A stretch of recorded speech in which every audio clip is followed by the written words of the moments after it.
എന്താ മീനാക്ഷി അമ്മ ഒരു പിണക്കം? മോള് മീനാക്ഷമ്മയോട് മിണ്ടണ്ട. യോ അതെന്താ? ഞാനൊരു കാര്യം പറഞ്ഞിട്ട് മോള് ചെയ്തു തന്നില്ലല്ലോ. ഓ അതാണോ? ആ ഞാൻ മറക്കോ?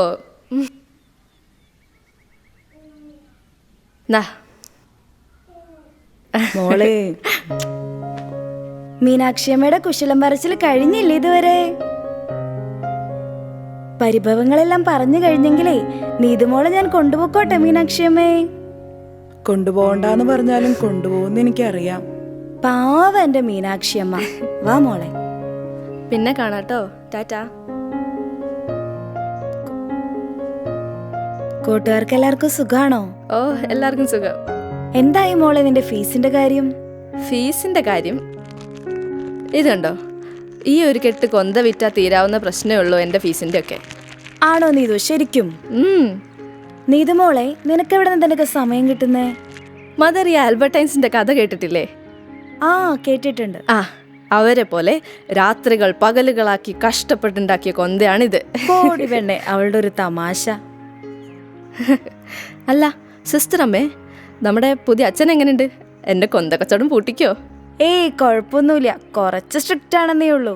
ഈശോയെ കുഴപ്പാകോ? നീ പേടിക്കണ്ടടി.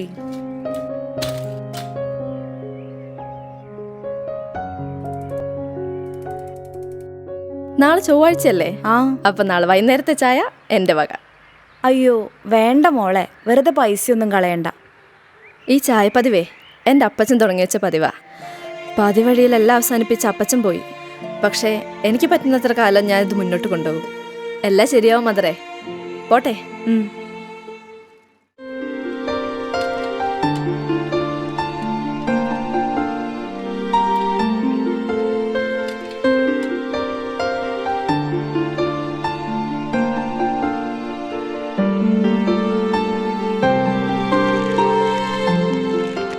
ആ മോളായിരുന്നാ? വർഗീസേട്ടാ, 150 കൊന്ത തിങ്കളാഴ്ച ഇവിടെ എത്തിക്കുമെന്ന് പറഞ്ഞിട്ടുണ്ടെങ്കിൽ നീ ഇത് എത്തിച്ചിരിക്കും. ഇത് എത്ര കൊന്തയുണ്ടെന്നാ മോള് പറഞ്ഞേ? അത് ഒരു 25 കുറവുണ്ട്. പക്ഷെ അത് ഞാൻ അടുത്ത ദിവസം തന്നെ എത്തിക്കാം. പക്ഷെ ഇപ്പം എനിക്കൊരു 150 കൊന്തയുടെ പൈസ വേണമായിരുന്നു, പ്ലീസ്. അത് പറ്റില്ലേ വർഗീസേട്ടാ. നമ്മളെ സാധനം കിട്ടുമ്പോ പൈസ തുടങ്ങിയ അങ്ങനെയല്ല അച്ചോ. പിന്നെ എങ്ങനെയാ വർഗീസേട്ടാ?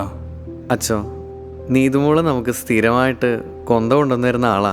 അപ്പൊ അതുകൊണ്ട് പൈസ വെറുതെ കൊടുക്കാന്നാ. ഇതിപ്പോ 30 രൂപ വെച്ചിട്ട് 150 കൊന്തയ്ക്ക് 4500 അച്ഛ. ഇതിപ്പോ തരണ്ടേ 125. അപ്പൊ ഇത് 3750.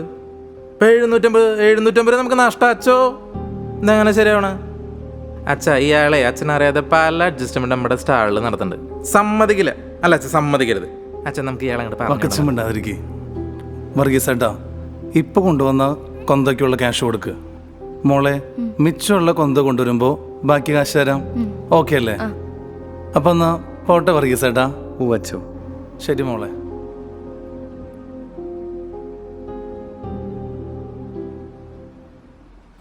എങ്ങനുണ്ട്? പോടാ. ഡോ താനത് കണ്ടില്ലേ? ആ കണ്ടുവെന്നോ? ആ ശരിയാക്കി തരാം കേട്ടാ. അച്ചോ മോളെ, അച്ചോ തൽക്കാലം മോളിത് പിടിക്ക്. ബാക്കി നമുക്ക് പിന്നീട് നമുക്ക് റെഡിയാക്കി എടുക്കാം. മോക്ക് ഞാൻ എൻ്റെ കയ്യിൽ നിന്ന് ഞാനും കുറച്ച് കാശ് തരട്ടെ? വേണ്ട വർഗീസേട്ടാ, ഇതൊക്കെ ധാരാളാ. പിന്നെ പണിയെടുത്ത് കിട്ടുന്ന പൈസയ്ക്ക് ഒരു പ്രത്യേകത ഉണ്ട്. പോട്ടെ.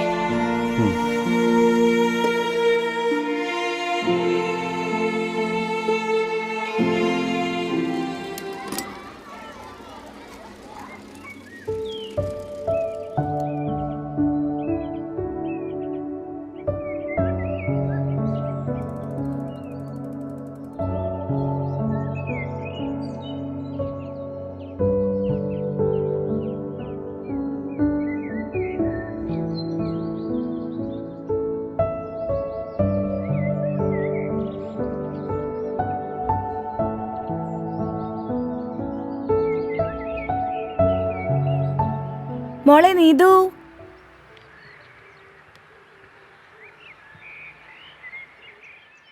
നീതു കോളേജിൽ പോവാറായില്ലേ? ഓ പോണം. ദാ ഇത് വൈകുന്നേരം ഇവിടെ അമ്മമാർക്കുള്ള ചായയുടെ പൈസയാ.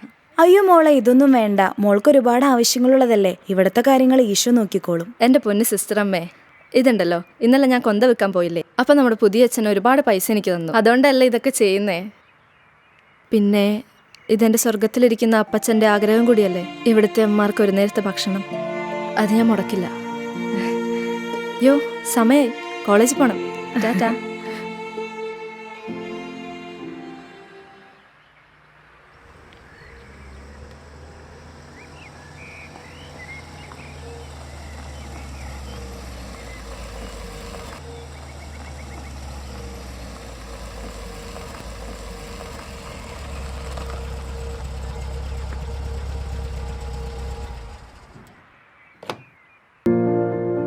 ആ അച്ഛാ, ഈശോമിശിഹായ്ക്ക് സ്തുതിയായിരിക്കട്ടെ. കേട്ടോ അച്ഛാ, നമ്മുടെ നാടും നാട്ടുകാരൊക്കെ ഇഷ്ടായോ? പിന്നെ ഭയങ്കര ഇഷ്ടായി.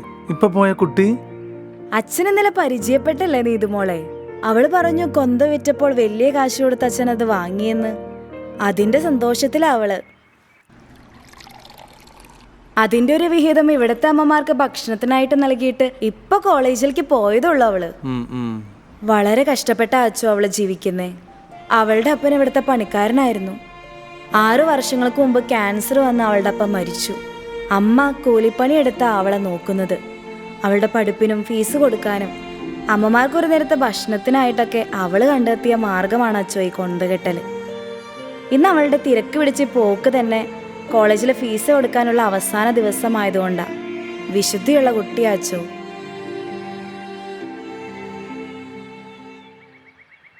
ഹലോ സച്ച് പ്രിൻസിപ്പൽ, ഞാൻ ഫാദർ കുര്യാക്കോസ് പുലിക്കുന്നേൽ.